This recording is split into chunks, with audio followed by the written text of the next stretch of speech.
You ever go through treatment for a gut issue? You do everything right, you follow all the rules, but you still feel like you're not quite back to 100%? Well, it's a super common frustration. Today, we're going to get into the science of why that happens and what it really takes to finish the job of healing.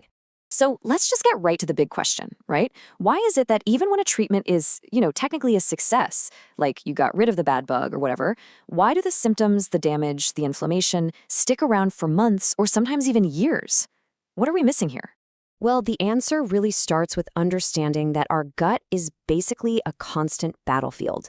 There are these two opposing forces, and they have to be in a really delicate balance. Okay, to really get this, I want you to picture your gut lining like a castle wall that's just under constant siege.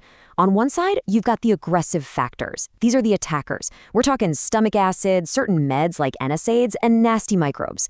They are constantly trying to break down that wall. But on the other side, you've got the protective factors. This is your body's own repair crew. This is your mucus barrier, your super fast cell regeneration, good blood flow, all of it working around the clock to patch up any damage as it happens.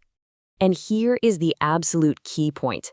Most of our modern treatments are fantastic at stopping the attackers. I mean, they neutralize the threat, no doubt. But they don't do anything to help the repair crew rebuild the castle wall. Just because the siege is over, it doesn't mean all that damage magically disappears. And the scale of this problem? It's huge. There's research showing that up to 58.6%, that's almost 60% of patients, still have gastric inflammation a full year after successfully kicking out H. pylori. Think about that. The attackers are gone, but for more than half the people, the battle damage is still there. This really shines a light on a major gap in how we conventionally approach gut health, and that brings us to the limits of our standard care. So, like we've seen, the usual playbook is focused entirely on one side of this equation.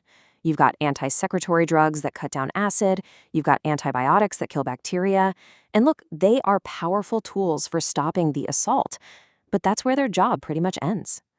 The big limitation here is that these treatments have very little, if any, effect on stimulating your body's own healing mechanisms.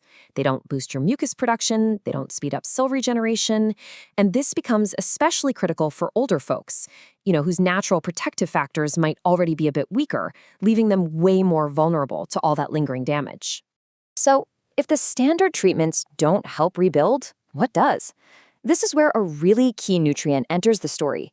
It's a potential hero for our poor, overworked repair crew. Let me introduce you to vitamin B5, also known as pantothenic acid. It's a water-soluble vitamin, which just means our bodies can't make it, so we have to get it from our food, things like mushrooms, avocados, and chicken. Now, what makes B5 so interesting for our story is that it has these really pronounced reparative properties for the gut's lining. This makes it a super promising candidate to help support those protective factors we were talking about. But how? How exactly does it work? To get that, we've got to zoom way in, down to the cellular level. Okay, so vitamin B5's main job is to be the raw material for a kind of master molecule called coenzyme A, or CoA for short. Think of coenzyme A like a master key for your cells.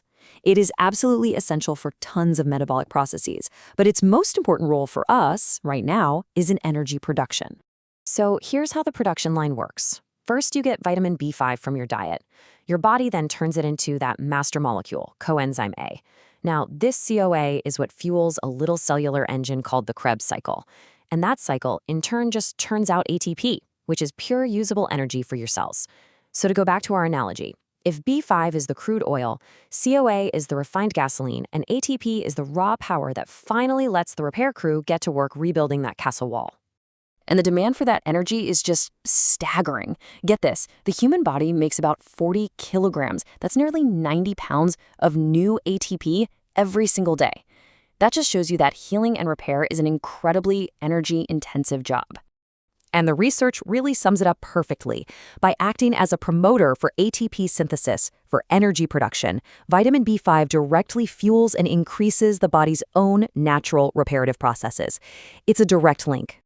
Okay, so let's bring this all home and look at the key takeaways from all this. So, to wrap it up, the main benefits of vitamin B5 really boil down to gut repair, giving you an antioxidant effect to protect your cells, and even supporting your immune system. And importantly, it's considered very safe. It has extremely low toxicity. The main thing you need to know is that really, really high doses might cause some mild diarrhea. And its benefits aren't just for the gut. That same energy-fueling mechanism helps with things like skin wound healing and supports crucial immune cells. It basically empowers your body's fixers wherever they're needed. And all of this leaves us with a final, kind of provocative thought. The story of vitamin B5 really suggests a potential shift in how we look at things. Instead of only focusing on attacking a problem, maybe we also need to start asking, what does the body need to fix itself? Are we doing enough to fuel our own innate, powerful ability to heal?